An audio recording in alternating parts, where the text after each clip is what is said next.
Here it comes! Man, what the hell is this? Where do I even start? Listen, I'm not gonna bait you with the whole, watch the full video and find out. No, I'm gonna cut to the chase right now. For anyone who's even heard of this game, let alone considered playing it, don't buy this, don't waste your money, don't waste your time, don't waste your life with this, okay? Just don't do it.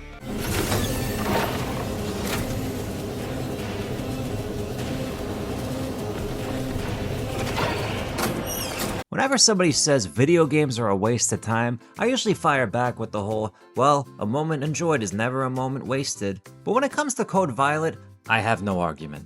I feel like I just lost 7 hours of my life for practically nothing. I played through this on Super Bowl Sunday, and as someone who doesn't give a general tow's fuck about football, I would have had more fun watching that. Shit, I would have been more entertained watching a documentary on grass. Code Violet is a new Sony PS5 exclusive, which now brings this impressive PS5 lineup to, what, 6? And try to hold back your tears, Steam users, because I don't think that's changing anytime soon. Apparently the devs aren't dropping a PC port because they don't want people making a mockery of their high art with vulgar mods and outfits. Who are you trying to fool here, my guy? So what, you can dress her up like a Medellin hooker, but the second I do it, I'm the weirdo? Go ahead, put your character in the sluttiest outfit you can think of. Nobody cares about that. But don't sit there and act all pretentious about it like you guys just made Citizen Kane or something. Code Violation dropped in January this year, and I wish it hadn't. It was developed by a team of 4 brothers, which I'm only mentioning because I'm basically giving them free press right now, so you're welcome. Look, I know making a video game is no easy task, and I take no pleasure in being one of those snobby critics who acts like they can do better. That being said, holy shit, dude, this game is horrendous.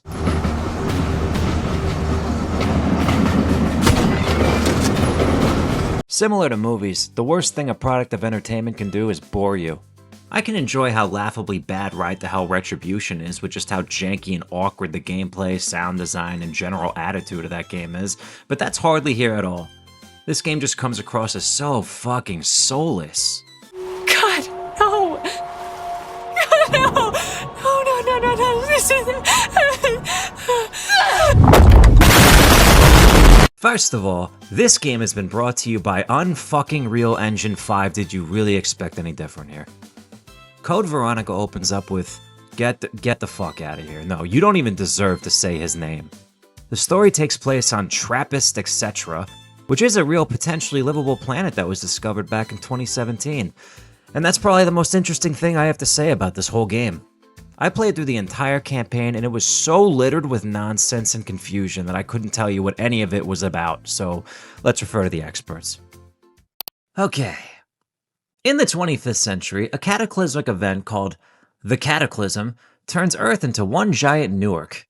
Humans on the planet use the time machine to kidnap women and turn them into surrogates to save humanity. The main character, Violet, is one of those women.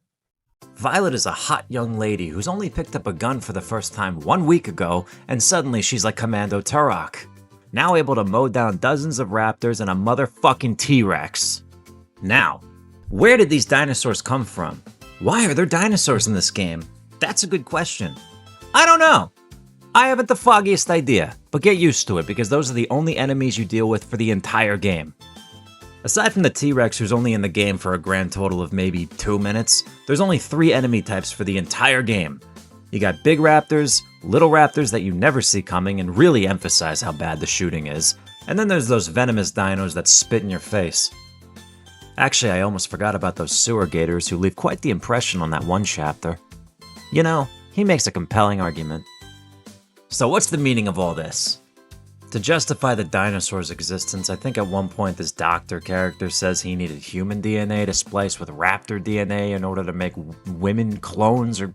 I don't know, dude. The story's an incohesive disaster, moving on. But at least they make up for it with some fun gameplay, right? Wrong. Of course not. The shooting and enemy AI in this game are as sloppy as it gets. Whether Violet actually takes her gun out when you prompt her to is a coin toss, but if she decides to cooperate, you can blast through 2 or 3 enemies that charge you every other room with a shotgun, or just spray them down with the assault rifle. Sometimes enemies will knock you down and you'll drop whatever you're holding. You might start bleeding, you might get poisoned, or maybe you catch a bad case of the hiccups. But luckily you can patch up your wannabe Dead Space health meter once you've memorized this abysmal crafting system. There's this Crisis-style chameleon camo ability that I'm pretty sure the game failed to ever acknowledge, not that it matters, the game doesn't tell you anything. There's no objective markers, so there's a whole lot of where the hell am I supposed to go? Whenever the raptors snuck up on me for a surprise hug, I just mag-dumped them with whatever I was holding. I'd suggest you do the same, but you're not really gonna play this, are you? I'd caution to stay out of the security camera scanners, but it doesn't fucking matter, because there's not a single human enemy in this game, so I can only assume that these are the guys monitoring all the halls. Why are these here? Violet and every NPC in this game is clumsy as hell. If you thought the raptors in Jurassic Park were intelligent for being able to use door handles, well, have a goddamn cadabra, because these ones can just phase right through the walls. I didn't think it would given the setting, but most of this game takes place indoors, in dark abandoned hallways, and it's really boring. Every now and then you'll shuffle across the procedural looking grassy terrain outside, but it just takes you right next door to the next cold, lame science lab. It sucks. One thing I've noticed about this game is that it's trying so hard to juggle a ton of different themes and ingredients, and it just comes out a mess. We've got dinosaurs, we've got space travel and future tech, we've got very poor Resident Evil style inventory management and corridor puzzles, there's horrific science experiments, there's some weird Handmaid's Tale shit with the kidnapped women, there's these random as hell AI paintings everywhere about aliens and dinosaurs and shit. Out of nowhere at one point you arrive at some cheap knockoff Dark Souls looking castle, which is by far the most visually impressive part of the game, but there's nothing of substance once you're inside. What are you trying to be, game? Pick something. There's no focus, it's sludge. I'm sorry for what I put you through. Yeah, well, too little too late, my guy. Codename Kids Next Violet was a waste of my life. And I'm telling you, don't even jokingly play this, it's really bad. There is not a single redeeming quality here. None of the characters are interesting, the story is absolute nonsense. This game is never fun. There's not a single moment that stood out as worthwhile. There's no diamonds in the rough here, it's all bad.